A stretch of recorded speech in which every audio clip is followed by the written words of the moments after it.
میرے آپ کی آزمائش کے لیے، میرے آپ کی امتحان کے لیے اللہ کبھی آزماتا ہے، اللہ کبھی امتحان دیتا ہے، کبھی مال و دولت دے کر امتحان لیتا ہے، کبھی عزت دے کر امتحان لیتا ہے، کبھی طاقت کے نشے میں ڈال کر بھی امتحان لیتا ہے، کبھی کرسی پہ بٹھا کر امتحان لیتا ہے، کبھی بادشاہ کا تاج پہنا کر امتحان لیتا ہے، کبھی اولاد دے کر امتحان لیتا ہے، کبھی دولت دے کر امتحان لیتا ہے۔ صلی اللہ علیہ وسلم نے کہا یہ اونٹنی تمہارے امتحان کا ذریعہ ہے، اس کو کچھ نہیں کہنا، اسے کچھ نہیں کہنا۔ ایک عورت تھی، مالدار تھی، خوبصورت تھی، اور اس کی بیٹیاں بھی تھی، وہ بھی بڑی خوبصورت تھی۔ اس نے قوم کے سردار قیدار کے پاس گیا، اسے کہا کہ اگر اس اونٹنی کو تم ختم کر دو گے تو میں 100 بکریاں بھی تمہیں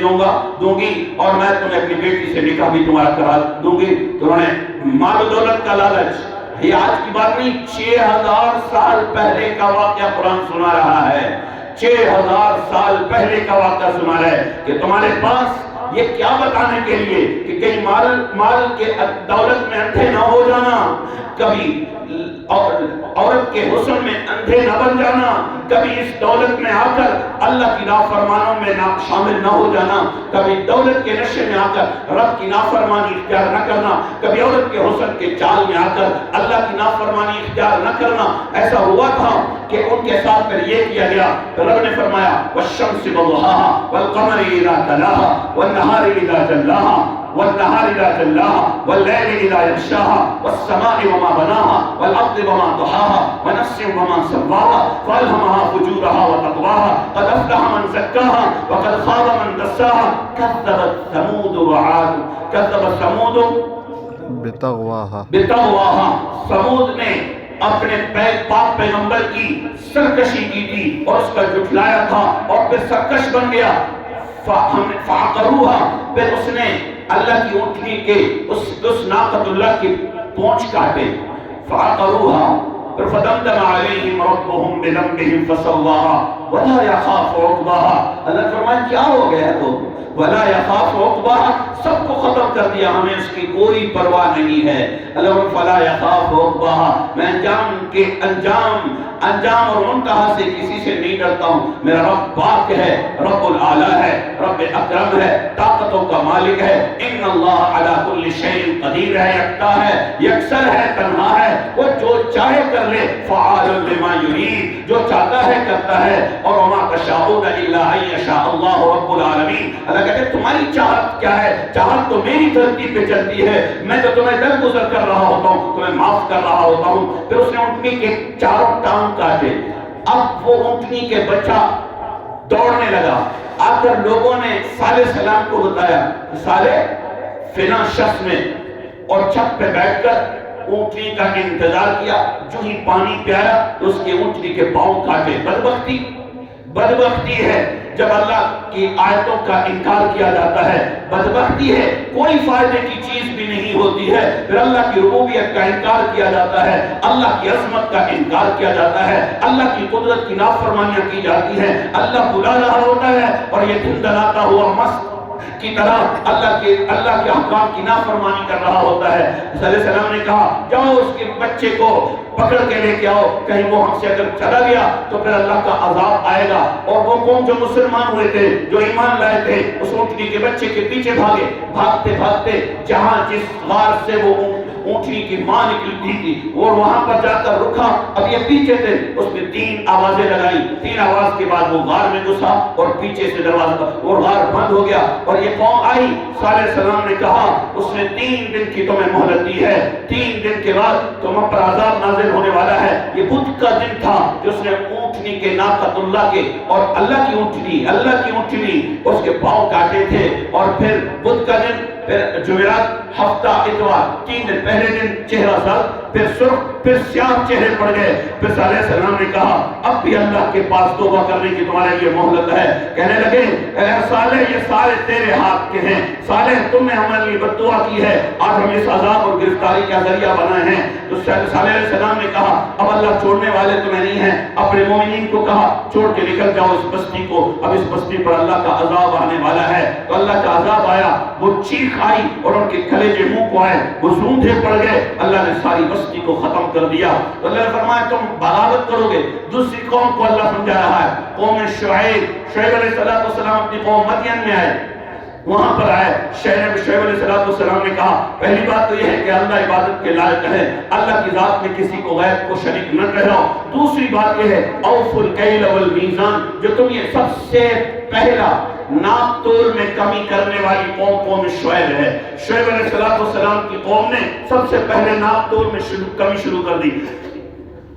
وہ جب لیتے تھے جیسے ترازو کھڑا ہوا ہے تو وہ ایسے کرتے تھے کہ وہ تولنے میں زیادہ آ جاتا تھا، جب دینے کی باری آتی تو وہ کم ہو جاتا تھا۔ ناپ تول میں بغاوت شعیب علیہ السلام کی قوم نے کی۔ شعیب علیہ السلام نے سمجھایا یہ اللہ کی نافرمانی ہے، یہ اللہ کی قوم کے اللہ کے بندوں کے ساتھ دھوکہ ہے، چاہے وہ کافر ہو وہ بھی غلط کاموں سے روکا جا سکتا ہے۔ حالانکہ یہ مرتد قوم تھی، مشرک قوم تھی، شعیب علیہ السلام کے سمجھانے کے باوجود وہ سمجھنے کے لیے تیار نہیں ہوئے۔ پھر اللہ تبارک و تعالیٰ کا عذاب آیا، اللہ تبارک و تعالیٰ کی طرف سے گرفت آئی، پھر یہ ساری قوم ختم ہو گئی۔ ایسے ہی دیکھیں کہ قوم لوط اس پر بھی لوط علیہ السلام ابراہیم علیہ السلام کے بھتیجے ہیں، اور ان کے پاس سمجھانے کے لیے گئے کہ یہ جو تم کر رہے ہو لواطت والا کام، مردوں سے اپنے بچوں سے لڑکوں سے اپنی خواہشیں پوری کرتے ہو، یہ اللہ کو پسند نہیں ہے، یہ فطرت کے خلاف ہے، یہ عقل کے خلاف ہے، یہ دانائی کے خلاف ہے۔ اللہ تبارک و تعالیٰ نے فرشتوں کو بھیجا، بڑے خوبصورت فرشتے آئے ابراہیم علیہ السلام کے پاس۔ جب ابراہیم علیہ السلام نے فرشتوں کو دیکھا تو جلدی سے گئے، فجاء بعجل حنیذ، اور اس گائے کے بچڑے کو بھون کے جلدی سے لے کے آئے۔ گائے کا بچہ، ابراہیم علیہ السلام مہمان نواز تھے، وہ بغیر ادب بھی ان کو مہمان کا پتہ چلتا، جلدی سے ایک بکرا بھوننا ٹائم لگتا ہے۔ فجاء بعجل حنیذ، اور بچڑے کو جلدی سے بھون کے لے کے آئے۔ اب مہمانوں کے سامنے جب رکھا تو مہمان ہاتھ نہیں بڑھا رہے ہیں، کھانا نہیں کھا رہے ہیں، تو فأوجس فی نفسہ خیفہ، اور اندر سے خیال آیا، وہ ڈرنے لگے،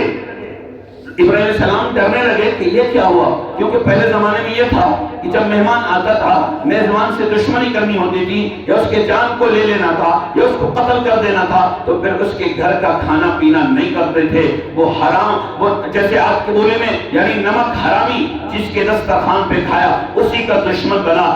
اور دشمن کی تو حسد کرنے والے کوئی اجنبی تو نہیں ہوتے ہیں، اپنے ہی خاندان کے لوگ حسد کرنے والے ہوتے ہیں، اپنی ہی برادری کے لوگ حسد اور بغض کی آگ میں بگول ہو جاتے ہیں۔ اس لیے وہ اس بات کو عیب سمجھتے تھے کہ جس گھر میں نقصان دینا ہوتا تھا تو اس کے گھر میں نہ کھاتے تھے نہ پیتے تھے۔ تو ابراہیم علیہ السلام ڈر گئے کہیں ایسا نہ ہو کہ یہ مجھے نقصان دینا چاہتے تھے، اور وہ اتنے میں سے اس کی گھر والی بھی بوڑھی، اور وہ بھی آ کر کنارے رک کر سننے لگی کہ اب یہ کیا کہیں گے کہ ابراہیم علیہ السلام کو نقصان نہ پہنچائے۔ تو انہوں نے کہا اِنَّا نُبَشِّرُكَ بِغُلَامٍ، اِنَّا نُبَشِّرُكَ بِغُلَامٍ، ہم فرشتے ہیں، ہم کھانے سے پاک ہیں، ہمارے لیے کھانا ایسا ہے جیسے ایک پتھر، اور آپ کو ہم ایک لڑکے کی خوشخبری دینا چاہتے ہیں۔ اندر جو گھر والی تھی انہوں نے سنا، دیکھا میں تو ایک بوڑھی عورت بن گئی ہوں، اور یہ ہادہ اور یہ بالی شیخ اور یہ بوڑھے ہو گئے، ابراہیم علیہ السلام بچہ کہاں سے آئے گا؟ قال كذلك، فرشتوں نے کہا ایسا ہی ہوگا، یہ رب کا حکم ہے۔ یہ خوشخبری سنانے کے بعد روانہ ہو گئے۔ ابراہیم علیہ السلام نے کہا کہاں جاؤ گے، کہاں جاؤ گے؟ تو کہنے لگے لوط علیہ السلام کی قوم کے پاس جا رہے ہیں، اور اس کی قوم کو ہم ختم کر دینے کا حکم کیا گیا ہے۔ اللہ کی طرف سے آرڈر ہے کہ پہلے ابراہیم علیہ السلام کے پاس جاؤ اور اس کے بیٹے کی خوشخبری سناؤ، وہاں سے فارغ ہونے کے بعد قوم لوط کو ختم کر کے آ جانا۔ اور انہوں نے یہ اللہ کی نافرمانی کی ہے، بغاوت کی ہے، اللہ کے احکام اور حکم کو توڑ ڈالا ہے، اس لیے ہم انہیں معاف کرنے والے نہیں ہیں۔ یجادلنا فی قوم لوط، ابراہیم علیہ السلام ان سے لڑنے لگے کہ بھئی یہ کیا کر رہے ہو؟ ترس آتے تھے، ابراہیم علیہ السلام رحم کرنے والے تھے، ترس کھانے والے تھے۔ قرآن کی آیت میں ہے ابراہیم علیہ السلام بہت نرم دل کے، رحم کرنے والے، ترس کھانے۔ یجادلنا فی قوم لوط، لوط علیہ السلام کی قوم کے بارے میں جھگڑنے لگے تھے۔ انہوں نے کہا نہیں، اللہ نے حکم دیا ہے، اب انہوں نے بچنا نہیں ہے۔ جب یہ فرشتے آئے تو ان کی گھر والی، لوط علیہ السلام کی گھر والی نافرمان تھی، اللہ کا باغیہ تھی، اللہ کے حکم کو توڑنے والیوں میں سے تھی، تو اس نے جلدی سے چل کر قوم کے اور ان نوجوانوں کو، فاحش والوں کو بتایا کہ آگے خوبصورت لڑکے لوط علیہ السلام کے پاس آئے، ساری قوم اکٹھے ہو گئی اور آپ کا دروازے کے پاس کھڑی ہو گئی، یہ لڑکے خوبصورت ہمارے حوالے کر دو۔ لوط علیہ السلام نے کہا کہ میں تمہارے سامنے حوالے کرنے میں نہیں ہوں۔ لوط علیہ السلام کانپنے لگے کہ اب کیا کرے گا، میرے گھر کی بےزتی ہو جائے گی، اپنی قوم کو سمجھانے لگے کہ اللہ نے تمہاری فطرت کے لیے ہاذا بناتی، اور یہ میری قوم کی بیٹیاں ہیں، اس سے نکاح کر کے اپنی خواہشیں پوری کر لو، یہ فطرت کے خلاف ہے، اللہ کے حکم کے خلاف ہے، اللہ کی ذات کے ساتھ بغاوت ہے، اور ایسے کرنے سے اللہ ناراض ہو جاتے ہیں۔ اور فرشتے ہنسنے لگے، فرشتے ہنس کر لوط علیہ السلام کو کہنے لگے ہم فرشتے ہیں، ہمارے پاس نہیں آ سکتے ہیں، نہ ہمارے قریب کو آ سکتے ہیں، اور ہاں ہم تمہیں یہ بات بتانے آئے ہیں کہ صبح ہونے سے پہلے پہلے اپنے فرما بردار اولاد کو، اپنی فرما بردار پر ایمان لانے والے کو اس بستی سے نکال دو، صبح ہونے سے پہلے پہلے ہم اس بستی کو پلٹنے والے ہیں، ہم اس بستی کو ڈھیر کرنے والے ہیں۔ لوط علیہ السلام جب روانہ ہو گئے، اس کی گھر والی نافرمانوں میں سے تھی اور فرما برداروں میں سے نہیں تھی، ایسا نہیں تھا، کوئی کسی کے لیے سفارش نہیں کر سکتا ہے۔ لوط علیہ السلام خود خدا کے پیغمبر ہیں، لیکن اس کی گھر والی اپنی نافرمان قوم کے ساتھ ملی ہوئی تھی، اللہ نے اس کی گھر والی کی کوئی رعایت نہیں کی اور پیچھے مڑ کر دیکھنے سے بھی منع کر دیا کہ آپ کی قوم کو اور آپ کی گھر والی قوم بچانے والے نہیں ہیں۔ ایسے ہی اب جاؤ، فرعون بہت بڑی کہانی رکھتا ہے، لیکن اس کی گھر والی آسیہ راج پیغمبر کی گھر والی ہے، اور آج پاک پیغمبر بہت عرصے کے بعد جس وقت معراج کا سفر کر رہے تھے اور اس سفر میں سے مصر کی سرزمین سے گزرتے ہوئے خوشبو آنے لگی۔ جبرائیل کیا ہے یہ خوشبو کہاں سے آ رہی ہے؟ کہ آپ کی گھر والی کی قبر یہاں پر ہے، میری گھر والی کی قبر تو یہاں کوئی نہیں۔ کہنے لگے آپ فرعون کی گھر والی آسیہ، اللہ قیامت کے دن تیری نکاح میں اسے کر دیں گے، اور آج اس کی قبر پہ آج تک خوشبو آ رہی ہے۔ یہ کوئی نہیں کہ کسی فرمانبردار کے گھر میں یخرج الحی من المیت ویخرج المیت من الحی، مردوں سے زندوں کو نکالتا ہے، زندوں سے مردوں کو نکالتا ہے۔ اس لیے اللہ کے باغیوں کو اللہ مہلت ضرور دیتا ہے، اللہ مہلت ضرور دیتا ہے، اللہ ان کو ڈھیل ضرور دے دیتا ہے، لیکن اللہ کی لاٹھی بے آواز ہے۔ بے آواز ہونے کا مطلب یہ ہے کہ اس کو گرفتار تو کرتا ہے، اس کو خود کو پتہ نہیں ہوتا ہے کہ میں کسی عذاب میں مبتلا ہوں۔ سب سے پہلے نافرمانوں کو رب اپنے آپ سے دور کرتا ہے، سجدے کی توفیق چھین لیتا ہے، نماز کی توفیق چھین لیتا ہے،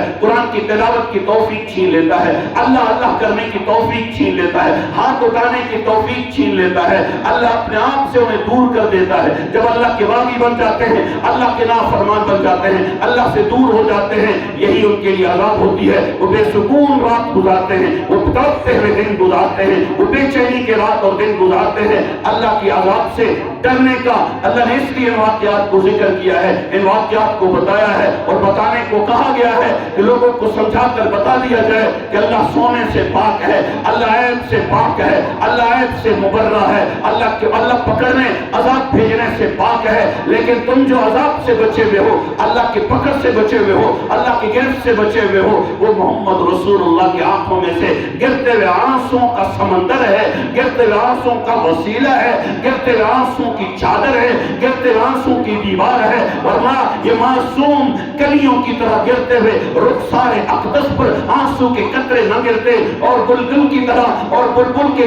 ترنم کی طرح گنگناتے اپنی امہ کی صدا نہ لگاتے، پھر رب کو اس دھرتی میں مزید مہلت کی شاید توفیق نہ مل جاتی۔ یہ قومیں سبق دیتی ہیں، یہ قوموں کا پیغام ہے سوئے لوگوں کو، غافل لوگوں کو، وَلَا تَحْسَبَنَّ اللَّهَ غَافِلًا، لوگوں تمہیں کیا ہو گیا؟ اس رب کی ربوبیت کا انکار کر بیٹھے ہو۔ رب کی ربوبیت کا انکار دو طریقے سے ہوتا ہے، حی علی الصلاۃ، اللہ کا رب کا نام آتا ہے، آج کے نوجوان کو کوئی پرواہ کوئی نہیں، موبائل میں پھر بھی لگا ہوا ہے، دوستوں کے ساتھ پھر بھی لگا ہوا ہے، حی علی الصلاۃ۔ لوگوں، کائنات کا سب سے بڑا رب، کائنات کا سب سے بڑے طاقتور اللہ، جو قوم عاد کو ہلاک کرنے والے رب، قوم سمود کو برباد کرنے والے رب، قوم شعیب کو برباد کرنے والے رب، فرعون کو نیست و نابود کرنے والے رب، سورج ستاروں سیاروں کا رب اور کہکشوں کا رب، زمین کی بچھانے والے رب، آسمان کو رفتوں میں بدلنے والے رب اور تجھے پیدا کرنے والے رب، تجھے اس کی پکار ہے اور تمہیں سارے کام چھوڑ جاؤ